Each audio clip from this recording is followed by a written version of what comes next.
దేవునికి స్తోత్రం. హల్లెలూయా. ఒక సంవత్సరం ప్రణాళికతో అనుదిన బైబిల్ పఠనం. ఈరోజు 5 అక్టోబర్ 2025. ఈ సంవత్సరంలో ఇది 278వ రోజు. ఈ రోజు కొరకు ఏర్పాటు చేయబడిన బైబిల్ వాక్య భాగాలు పాత నిబంధన యెషయా గ్రంథము 31, 32, 33 అధ్యాయాలు మరియు కొత్త నిబంధన ఫిలిప్పీయులకు రాసిన పత్రిక 1వ అధ్యాయం. మొదటిగా యెషయా గ్రంథము, పాత నిబంధన యెషయా గ్రంథము 31వ అధ్యాయం.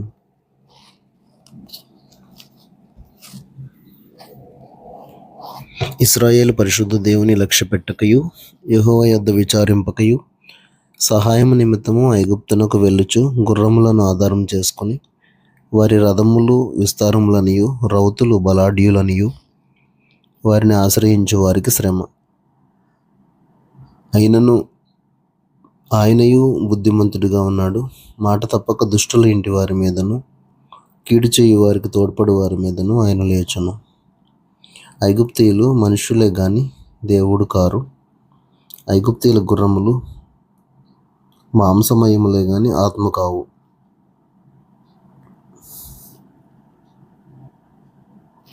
యెహోవా తన చెయ్యి చాపగా సహాయం చేయువాడు జోగును, సహాయం పొందువాడు పడును.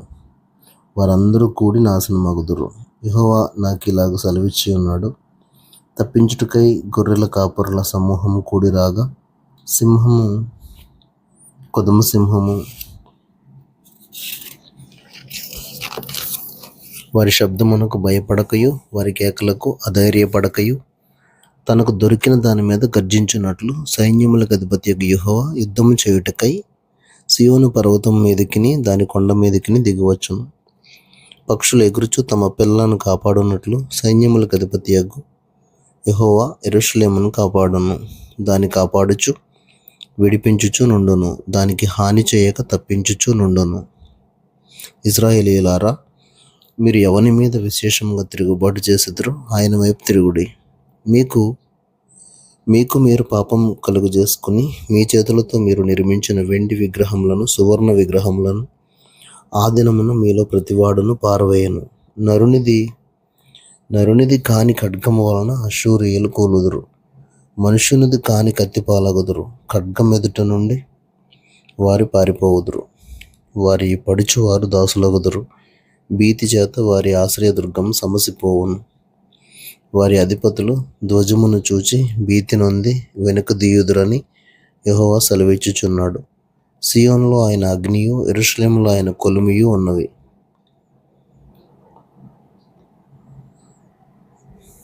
యెషయా గ్రంథము 32వ అధ్యాయము. ఆలకించుడి. రాజు నీతిని బట్టి రాజ్య పరిపాలన చేయను, అధికారులు న్యాయమును బట్టి ఏలుదురు. మనుష్యుడు గాలికి మరుగైన చోటు వలెను, గాలివానకు చాటైన చోటు వలెను ఉండును. ఎండిన చోట నీళ్ల కాలువల వలెను, అలసట పుట్టించు దేశమున గొప్ప బండ నీడ వలెను ఉండును. చూచు వారి కన్నులు మందముగా ఉండవు, వినువారి చెవులు ఆలకించును. చంచలుల మనస్సు జ్ఞానం గ్రహించును, నత్తివారి నాలుక స్పష్టముగా మాట్లాడును. మూఢుడు ఇక ఘనుడని అంచబడడు, కపటి ఉదారుడు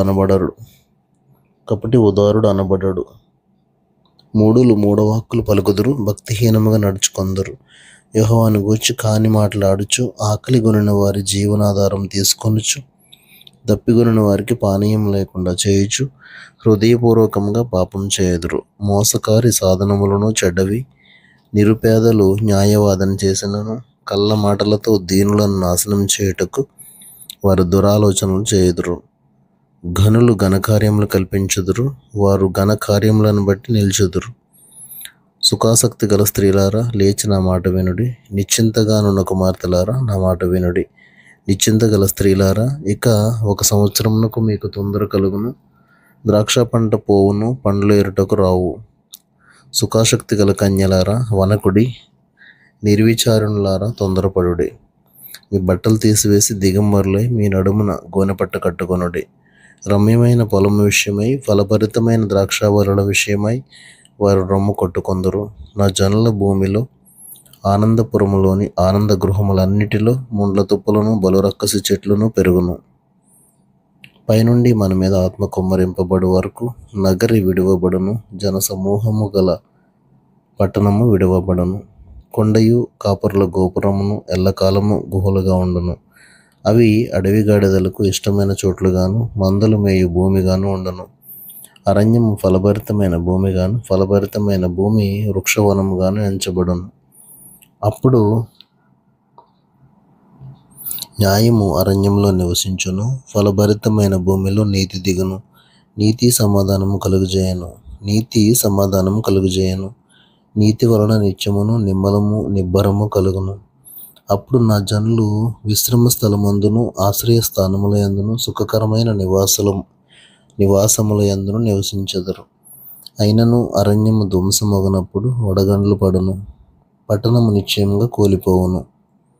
సమస్త జలముల యొద్దను విత్తనములు చలుచు ఎద్దులను గాడిదలను తిరగనిచ్చు మీరు ధన్యులు. యెషయా గ్రంథము 33వ అధ్యాయము. దోచుకొనబడకపోయినను దోచుకొనుచుండు నీకు శ్రమ.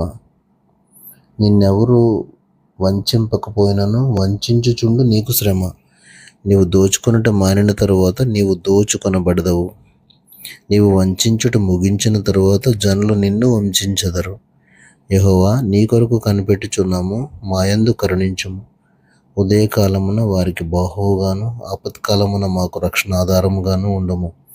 మహాఘోషణ విని జనములు పారిపోవును.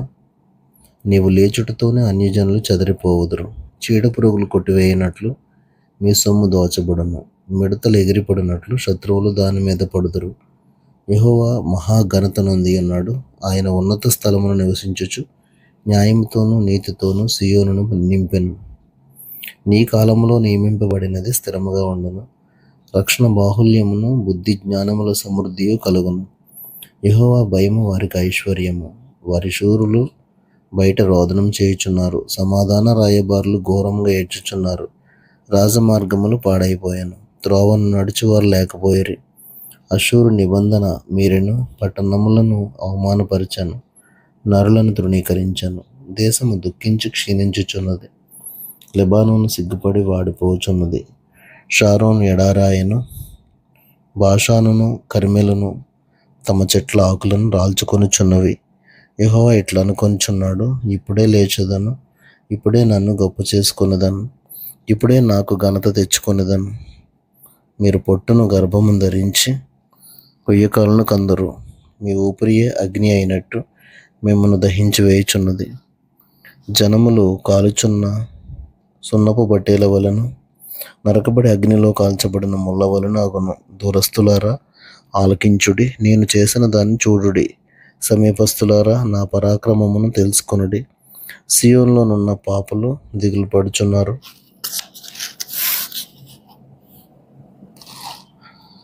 వణుకు భక్తిహీనులను పట్టాను. మనలో ఎవడు నిత్యము దహించు అగ్నితో నివసింపగలడు? మనలో ఎవడు నిత్యము కాల్చుచున్న వాడితో నివసించును? నీతిని అనుసరించి నడుచుచు, యథార్థంగా మాట్లాడుచు, నిర్బంధన వలన వచ్చు లాభమును ఉపేక్షించుచు, లంచము పుచ్చుకొనకుండా తన చేతులను మలుపుకొని, హత్య అను మాట వినకుండా చెవులు మూసుకొని, చెడుతనం చూడకుండా కన్నులు మూసుకొని వాడు ఉన్నత స్థలమును నివసించును. పర్వతములలోని శిలలు అతనికి కోటయగును. తప్పక అతనికి ఆహారం దొరుకును. అతని నీళ్లు అతనికి శాశ్వతముగా ఉండును. అలంకరింపబడిన రాజును నీవు కన్నులారా చూచెదవు. బహుదూరమునకు వ్యాపించుచున్న దేశము నీకు కనబడును. నీ హృదయము భయంకరమైన వాటిని బట్టి ధ్యానించును. జనసంఖ్య వ్రాయువాడు ఎక్కడ ఉన్నాడు? తూచువాడు ఎక్కడ ఉన్నాడు? బురుజులను లెక్కించువాడు ఎక్కడ ఉన్నాడు? నాగరికం లేని ఆ జనమును, గ్రహింపులేని గంభీర భాషయు, నీకు తెలియని అన్య భాషయు పలుకు ఆ జనమును నీవెకను చూడవు. ఉత్సవకాలములలో మనం కూడుకొనుచున్న సియోను పట్టణమును చూడుము.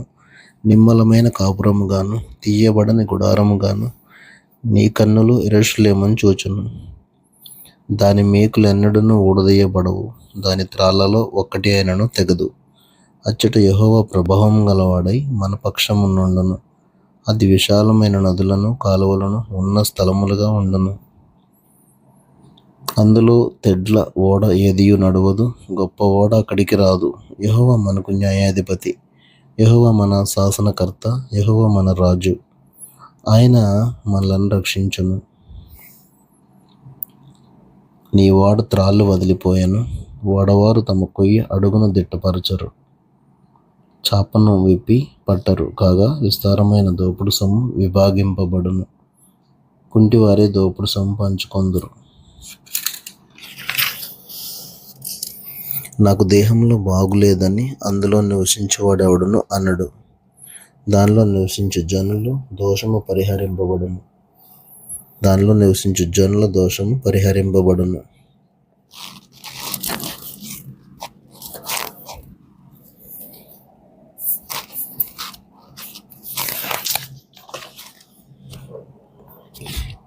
క్రొత్త నిబంధన అపోస్తలుడైన పౌలు ఫిలిప్పీలకు రాసిన పత్రిక 1వ అధ్యాయము 30 వచనాలు. ఫిలిప్పీలో ఉన్న క్రీస్తు యేసునందలి సకల పరిశుద్ధులకును, అధ్యక్షులకును, పరిచారకులకును, క్రీస్తు యేసు దాసులైన పౌలును, తిమోతియును శుభమని చెప్పి రాయినది. మన తండ్రి యొక్క దేవుని నుండి, ప్రభువు యేసుక్రీస్తు నుండి మీకు కృపయు సమాధానమును కలుగునుగాక. మొదటి దినము నుండి ఇది వరకు సువార్త విషయంలో మీరు నాతో పాలువారై ఉండటం చూచి, మీలో ఈ సత్క్రియను ఆరంభించిన వాడు యేసుక్రీస్తు దినము వరకు దానిని కొనసాగించునని రూఢిగా నమ్ముచున్నాను. గనుక మీ అందరి నిమిత్తము నేను చేయు ప్రతి ప్రార్థనలో ఎల్లప్పుడూ సంతోషంతో ప్రార్థన చేయొచ్చు. నేను మిమ్మల్ని జ్ఞాపకం చేసుకున్నప్పుడెల్లను నా దేవునికి కృతజ్ఞతాస్తుతులు చెల్లించుచున్నాను. నా బంధకముల యందును, నేను సువార్త పక్షమున వాదించుట యందును, దాన్ని స్థిరపరచుట యందును మీరందరూ ఈ కృపలో నాతో కూడా పాలువారై ఉన్నారు. కనుక నేను మిమ్మెను నా హృదయంలో ఉంచుకొని ఉన్నాను. ఇందుచేత మిమ్మల్ని అందరినీ గూర్చి ఇలాగ భావించడం నాకు ధర్మమే. క్రీస్తు యేసు యొక్క దయారసమును బట్టి మీ అందరి మీద నేనెంత అపేక్ష కలిగి ఉన్నానో దేవుడే నాకు సాక్షి. మీరు శ్రేష్టమైన కార్యములను వివేచింపగలవారగుటకు మీ ప్రేమ తెలివితోనూ సకల విధములైన అనుభవ జ్ఞానముతోనూ కూడినదై అంతకంతకు అభివృద్ధి పొందవలననియు, ఇందువలన దేవునికి మహిమయు స్తోత్రమును కలుగునట్లు మీరు యేసుక్రీస్తు వలననైన నీతి ఫలములతో నిండుకొనిన వారై క్రీస్తు దినమునకు నిష్కపటులను నిర్దోషులను కావాలననియు ప్రార్థించుచున్నాను. సహోదరులారా, నాకు సంభవించినవి సువార్త మరి ఎక్కువగా ప్రబలమొకటకే సమకూడనని మీరు తెలుసుకొని కోరుచున్నాను. ఎలాగనగా నా బంధకములు క్రీస్తు నిమిత్తమే కలిగినవని ప్రేతోర్యమను సేనలోని వారికందరికీ తక్కిన వారికందరికీ స్పష్టమాయను. మరియు సహోదరులైన వారిలో ఎక్కువ మంది నా బంధకముల మూలంగా ప్రభునందు స్థిర విశ్వాసం గలవారై నిర్భయముగా దేవుని వాక్యం బోధించుటకు మరి విశేష ధైర్యం తెచ్చుకొనిరి. కొందరు అసూయ చేతను, కలహబుద్ధి చేతను, మరికొందరు మంచి బుద్ధి చేతను క్రీస్తును ప్రకటించుచున్నారు. వారైతే నా బంధకములతో కూడా నాకు శ్రమ తోడు చేయవలనని తలంచుకొని శుద్ధ మనస్సుతో కాక కక్షతో క్రీస్తును ప్రకటించుచున్నారు. వీరైతే నేను సువార్త పక్షమును వాదించుటకు నియమింపబడి ఉన్నానని ఎరిగి ప్రేమతో ప్రకటించుచున్నారు. అయిననేమి, మిష చేతనే గాని సత్యం చేతనే గాని ఏ విధము చేతనైనను క్రీస్తు ప్రకటింపబడుచున్నాడు. అందుకు నేను సంతోషించుచున్నాను, ఇక ముందును సంతోషింతును. మరియు నేను ఏ విషయంలోనూ సిగ్గుపడక ఎప్పటి వలనే ఇప్పుడును పూర్ణ ధైర్యంతో బోధించుట వలన నా బ్రతుకు మూలముగానైనను సరే, చావు మూలముగానైనను సరే, క్రీస్తు నా శరీరమందు గణపరచబడునని నేను మిగులు అపేక్షించుచు నిరీక్షించుచున్న ప్రకారముగా మీ ప్రార్థన వలనను యేసుక్రీస్తు యొక్క ఆత్మ నాకు సమృద్ధిగా కలుగుట వలనను ఆ ప్రకటన నాకు రక్షణార్థముగా పరిణమించునని నేను ఎరుగుదును. నా మట్టుకైతే బ్రతుకుట క్రీస్తే, చావైతే లాభము. అయినను శరీరంతో నేను జీవించుటయే నాకున్న పనికి ఫలసాధనమైన ఎడల నేనేమి కోరుకుందునో నాకు తోచలేదు. ఈ రెంటి మధ్యను ఇరుకునబడి ఉన్నాను. నేను వెడలిపోయి క్రీస్తుతో కూడా ఉండవాలని నాకు ఆశ ఉన్నది. అది నాకు మరీ మేలు. అయినను నేను శరీరం నందు నిలిచి ఉండటం మిమ్మల్ని బట్టి మరి అవసరమై ఉన్నది. మరియు ఇట్టి నమ్మకం కలిగి నేను మరలా మీతో కలిసి ఉండట చేత నన్ను గూర్చి క్రీస్తు యేసునందు మీకున్న అతిశయం అధికమగునట్లు మీరు విశ్వాసమునందు అభివృద్ధియు ఆనందమును పొంద నిమిత్తము నేను జీవించి మీ అందరితో కూడా కలిసి ఉందనని నాకు తెలియను. నేను వచ్చి మిమ్మల్ని చూచినను రాకపోయినను మీరు ఏ విషయంలోనూ ఎదిరించు వారికి బెదరక అందరూ ఒక్క భావంతో సువార్త విశ్వాస పక్షమున పోరాడుచు ఏక మనస్సు గలవారే నిలిచి ఉన్నారని నేను మిమ్మల్ని గూర్చి వినులాగున మీరు క్రీస్తు సువార్తకు తగినట్లుగా ప్రవర్తించుడి. అట్లు మీరు బెదరకుండుట వారికి నాశనమును మీకు రక్షణయను కలుగుననుటకు సూచన అయి ఉన్నది. ఇది దేవుని వలన కలుగున్నదే. ఎలయనగా మీరు నాయందు చూచినట్టు నాయందున్నదని మీరిప్పుడు వినుచున్నట్టు పోరాటము మీకును కలిగి ఉన్నందున క్రీస్తునందు విశ్వాసం ఉంచుట మాత్రమే గాక ఆయన పక్షమున శ్రమపడుటయు ఆయన పక్షమున మీకు అనుగ్రహింపబడెను. దేవుడు తన పరిశుద్ధ వాక్యమును మన వినికిడిలో దీవించును గాక. ఆమేన్.